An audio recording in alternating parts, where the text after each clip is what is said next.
Tottenham Hotspur, your time is now. In today's video, we're going to be going over the full rebuild you guys should be aiming to do. We'll be looking from the defense all the way right up to the attack. I've excluded goalkeepers because I think the goalkeeping department's pretty obvious, Vicario and then also Kingski. So we'll be getting into that. But before I begin, if you are new here, please hit the subscribe and the like as well. It'd be greatly appreciated. And we're going to start with a big debate. Ange Postecoglou, his future.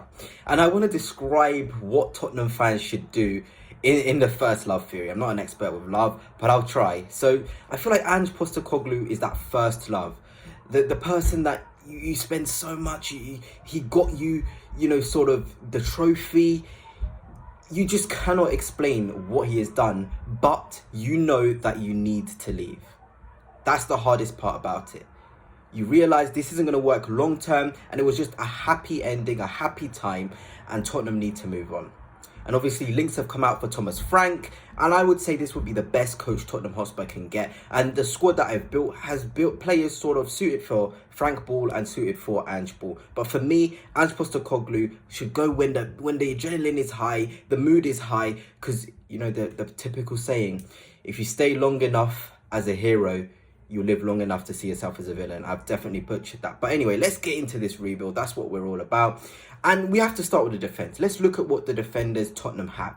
Romero, who's 27, Dragusin, who's 23, Danso, who is 26, Van der Ven, who's 24, and Ben Davies, who is 32. I've obviously excluded players that I think should move on. I feel like Ben Davies is fantastic for the squad. I don't know if he's going to leave, but it seems as though he might stay for another season. So for now, this is what Tottenham look like. I would definitely keep Dragusin. Danso will definitely be made permanent, I'm pretty sure. That's a good cohort, and you need to keep Romero. I'm sure that win has probably inspired him to stay, and it would be really, really important. But what do Tottenham need? They need a technical left-footed defender to go behind Van der Ven, who has experience playing many minutes.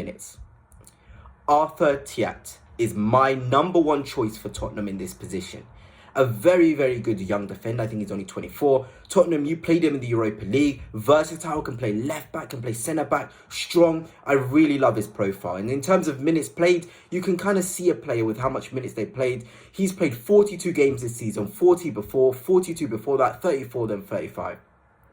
And what this goes to show is that he's a player who's consistent and doesn't get injured much. Availability is the best ability. Romero, Van der Ven, they get a lot of injuries, and they need somebody behind them that can deputise, that has the ability to play a lot of minutes. And this guy certainly can do that with the quality as well. I certainly think this would make a lot of sense. I really, really do. And I look at these sort of stats. I mean, my word. Look at that in terms of passes attempted, 74. He's a progressive passer. He's in the 74th percentile, sorry. He's a progressive passer. He's in the top 6% for defenders in terms of progressive passes. In terms of carrying the ball, the top 6% for defenders. Successful take-ons, top 33%. So all of these stats, they go and show that this guy can play Ange ball. He's good on the ball. He can play a high line. He's quick. This is the profile Spurs need. Without a shadow of a doubt. I really, really do believe that. And then when we're looking at it now, you got Romero, 27, right-footed. Dragusin, 23, right-footed. Danso, 26, right-footed. Van der Ven, 24, left-footed. Arthur Thiat, 24, left-footed. Ben Davies, 32, left-footed. That is a really good set of defenders. A mix of experience, a lot of minutes played. Because when you're looking at a player, it's not about them being too young. It's how many games they've played. So whilst 24 may seem young, or the players that I talk about, sort of later on in the video, they're quite young, but they played a lot of minutes and have a lot of experience under their belt, and that is very, very important. Next is the fullback department. Reguilon is going to go, without a shadow of a doubt. He'll leave. Ben Davies, I put him in the centre-back department. I don't think he has the ability to play left-back in Ange's system, or play left wing-back if it is under sort of, what's his name, Thomas Frank. You got Porro and Spence, perfect. 24, 25, perfect options there. Now we need to find that Udogie guy. And I think Josh Doig, if you play FM, you know about him. I know Ait Nouri is the main guy, but realistically, he wants to come to a team where he's guaranteed minutes. And I feel like Udogie's quality is so high, you can't guarantee the minutes that Ait Nouri is going to want. And he has a lot of suitors for sure. But Josh Doig, for me, if you don't know about him, get to know about him. This guy is really, really good. Again, I talk about players. He may be young. He may be only 21, 22. but he's played a lot of minutes for Sassuolo. 31 this season, 30 before that, 22 before that, 34 with Hibernian. So this player is young, but he has the experience playing matches, and he understands the physical load of the game that it won't really be much of an issue. And if we are looking at these statistics here, Josh Stoig is really, really good. Blocks, really good. Clearances, really good. Aerial duels won. He's 6'2", by the way, so he's going to win a lot of those. He's a dueler, physical presence. He can carry with the ball. I think his best attribute is how he moves.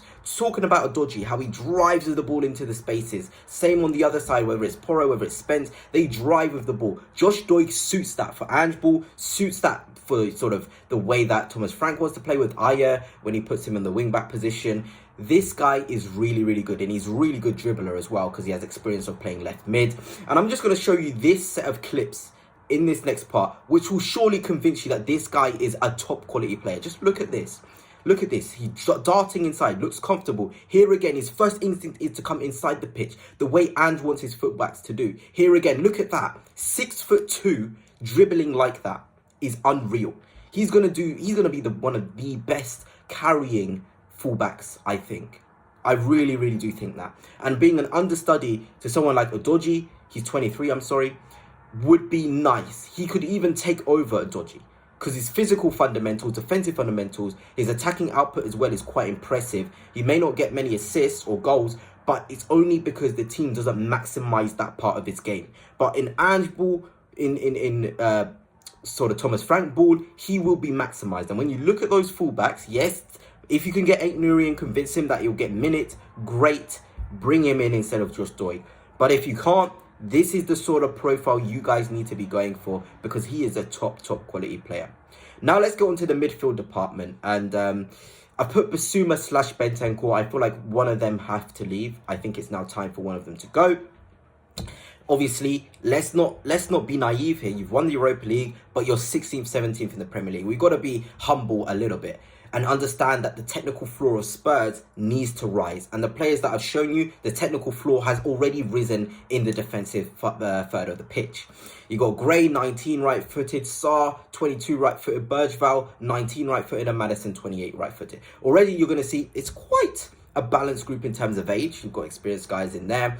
You've got the younger guys as well. But there's so many right-footers. So many right-footers. We need players that are comfortable on both feet, but then, you know, left foot to just make the dynamics a lot better in that midfield of Spurs. But the first player I'm going to talk about who's Spurs, if you can get this guy to play in the number 6 role. He's 17, yes, but he's an absolute monster. This is him getting man of the match in the Champions League against Juventus. He was an absolute bully against Real Madrid, who have Camavinga, Tchouaméni. He bullied them. Lille beat them 1-0. This guy, Bouadadi, is unreal. Bouadi, sorry. Butchered his name. 36 minutes played this season. 36 games played this season with 1.8k minutes. You know when I'm talking about a player where they may be young, but they're used to heavy loads? This is this guy. Played 18 games this season before, obviously not as many minutes. This guy is really, really good. For a physical guy, just looking at this here, 6'1", aerial, ground jeweler, he can eat up space. Rodri type of player, press resistant, tidy passer, athletic, maturity beyond his age. These are the things that show that this guy is going to be a top player. And I'm telling you now, remember me saying this. In 5 years' time, if this guy's not playing at a world-class team and not making a move for about 90 million to someone else, I would be shocked. You get him now, you nail him down, and Spurs have their sitting defensive midfielder for the next 10 years who's going to dominate. This is the beauty about winning the Europa League and getting the Champions League. You can attract these world-class talents. He is a better talent, in my opinion, than when he was in Ligue A than Camavinga. And that's a big statement. I don't just throw around statements, but this guy is that good. Next is the attacking cohort. And I've got 5 names here. I've got 5 names here because 5 separate players here where Spurs, take your pick, really. In fact, let me know if you're watching this. Out of these 5, to be the guy next to Maddison in the midfield, I know Kulusevski can play in there, who would you pick? Who would you pick? El Kanous is in there, Cherki, Kudus, Eze, Xavi Simons. Maybe you would want Cherki for the left-footed bias. He's really, really good. You need more left-footed. Same with Kudus, but would he move from West Ham? All those questions. Eze, already done it in the Premier League. El Kanous is a phenomenal talent, by the way. This guy was just in a horrible team, but my word, is he top? And Xavi Simons. You know who I'm going for. You got into the Champions League. This is the time now to get these top players. You can convince a Xavi Simons. You can spend the money on the Xavi Simons. Make the statement. Maddison's 28, Xavi Simons can be centre forward, left wing, right wing, 8. That is perfect. Versatility to a T. This guy is a top player. Look at this. Look at this. 33 games this season, 19 GA in a Leipzig team who's had their worst season, I think, in 5 years. Before that, he had 23 GA and 43. At PSD, this guy had 33 GA and 48. He destroyed my team Arsenal in the Europa League. This is the sort of signing which screams Champions League, Tottenham Hotspur are here. We're ready to show what we're about. This makes abundance of sense. It makes so much sense that I wouldn't be surprised if I see links surface really quickly for him. And if you look at the FBref support sort of report, look at this. Aerials 1, top. Clearances, top. He's a fantastic presser, he is. Progressive passes, moving the ball forward. Goals, he is a beast. He's probably one of the best at creating separation on his left foot, on his right foot. Equally confident on both. He can score, he can create. This guy was the main frame point for the Leipzig side. If you can get him, my word, Tottenham Hotspur, you will be cooking. And the final one, Mr. Luka Modric. We talked about experience, players with quality that can provide experience. This guy is exactly what Tottenham can do. And what makes you think you can't? What makes you think you can't? He's going to do one more year in Europe. Tottenham, fairy tale, still a quality player. Look how many minutes he's played in the past 3 seasons. This is when he's 37, 38, 39. He's played more minutes as a 39-year-old than he did when he was 38. And look at that. He still managed to get 13 goal contributions and play 56 games. This is perfect. It's the perfect 1-year deal to sign him off back at Spurs. I almost see it happening. I really, really do. And look at this. I don't even want to go into depth because it's ridiculous. He's still providing at an optimal level. He's still quality. He's still probably one of the best midfielders in the world. Really he is. Really he is. Luka Modric at 39 is one of the best midfielders. And he's leaving Madrid for a free. You have to. You have to. It would be greedy not to. Levy would probably be licking his lips. You know, the revenue from this, the kit sales, there's a lot that can come from a deal like this. And then when you're looking at this group of players, one of Basuma or Bentancur, Gray, Buadi, you got Sarr, Bergvall, Maddison, Simons, Modric. Does that not make you salivate? With the amount of games Spurs will have to play next season, you want to win every competition. You want to go into every competition and be like, let's win it. This group of midfielders, the group of defenders, the group of centre-halves do that. Now onto the attacking cohort. I do know I've missed Solanke, but don't worry, he'll be put towards the end. You've got Kulusevski left-footed, 25. Tel, 20. I think that will be made permanent for sure. He's only 20. He's got a lot of quality. Odebert, Johnson, Richarlison and Son. Richarlison probably leave, then you get Delap. But let's assume he stays. There's only one winger Spurs can get and only need in this attack. And it's Brian Mbeumo. Look at that. 27 GA and 41 this season. He's improving season on season on season. Right-footed. He'll hold that flank. Ange Ball, you know, Frank, he's suited. He works under him if he comes. Perfect. Absolutely perfect. I don't even need to go into much depth about Mbeumo. We know all about him. But when you look at this attacking cohort, Spurs fans, how do you feel? If you ask me, I think this rebuild, it is perfect for you. I really think it's got a blend of experience, quality, technical level, and players who can do the business now as you push on with the success that you've had. Spurs, there's exciting times ahead for you.